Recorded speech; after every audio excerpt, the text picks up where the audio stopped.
বসিরহাটে police সুপারের office অভিযানে গিয়ে গ্রেফতার হাবড়ার যুবক আর তার পরিবারের পাশে দাঁড়ালেন বিজেপি নেত্রী অগ্নিমিত্রা পল। সন্দেশখালী কাণ্ডে বিজেপির পক্ষ থেকে পুলিশ সুপারের অফিস অভিযানের ডাক দেওয়া হয়েছিল চলতি মাসের 13 তারিখ। সেই অভিযানে গিয়ে পুলিশের হাতে গ্রেফতার হতে হয়েছে হাবড়া কৈপুকরের যুবক অভিদাস এবং হাবড়া 24 নম্বর ওয়ার্ডের সুদীপ্ত দাসকে। বৃহস্পতিবার বিকেল 5:30 নাগাদ ওই পরিবারের সাথে দেখা করতে যান বিজেপির নেত্রী তথা আসানসোলের উত্তরের বিধায়ক অগ্নিমিত্রা পাল। অভিদাসের বাড়িতে এসে পরিবারের সঙ্গে কথা বলেন এবং পরিবারের পাশে থাকার আশ্বাস দেন। দলের পক্ষ থেকে সমস্ত রকম আইনি সাহায্য করা হবে বলেও তিনি জানান। পরবর্তী সময় সংবাদ মাধ্যমের মুখোমুখি হয়ে তিনি ঠিক কি বললেন শোনাবো আপনাদের। দেখুন, আমার প্রশ্ন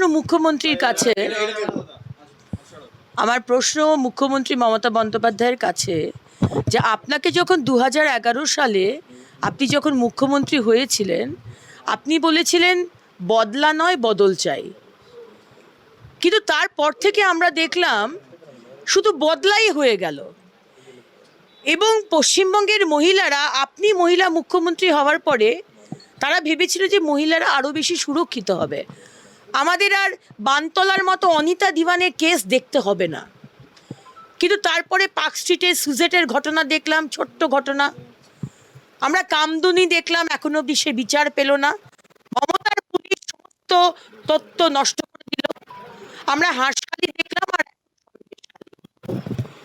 এই সন্দেশখালিতে আমার প্রশ্ন মুখ্যমন্ত্রীকে যে যেখানে মহিলাদের ওপর এক রাত নয়, 2 রাত নয়, রাতের পর রাত মহিলাদের ওপর অত্যাচার হয়েছে, আপনার দলের ক্যাডার, আপনার খুব কাছের মানুষ শেখ শাহজাহান আর আরও সব উত্তম সর্দার, শিবু হাজরা, তাদের কুকীর্তির বিষয় আপনি কি জানতেন না?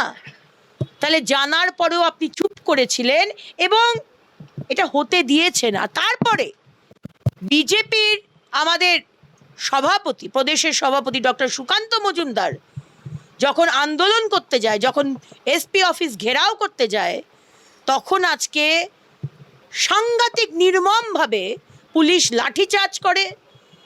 এবং আমি একটু আগেই গেছিলাম দেগঙ্গায়, আমাদের কার্যকর্তা দিলীপদার পা থেতলো করে দিয়ে দেওয়া হয়েছে, পুলিশ করেনি। কিন্তু পুলিশ তো অত্যাচার করেছে, তার সঙ্গে সঙ্গে টিএমসির ক্যাডাররা, পুলিশের কেউ কেউ উর্দি পরে, কেউ কেউ সিভিল ড্রেসে পা থেতলে দিয়েছে। আর এখানে আমাদের ভাই যুব মোর্চার আমাদের অভি এবং আমি এরপরে যাব সুদীপ্ত, এরকম প্রচুর কার্যকর্তাকে তাদের মিথ্যে কেসে ফাঁসিয়ে তাদেরকে জেলে বন্দি করে রেখেছে। আচ্ছা, আপনি বলুন তো মুখ্যমন্ত্রী কি ভাবছেন?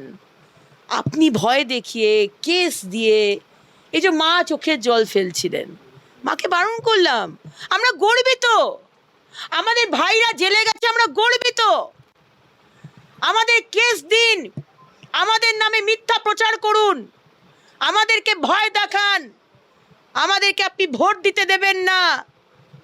আপনি ভাবছেন আপনি এইভাবে পার পেয়ে যাবেন?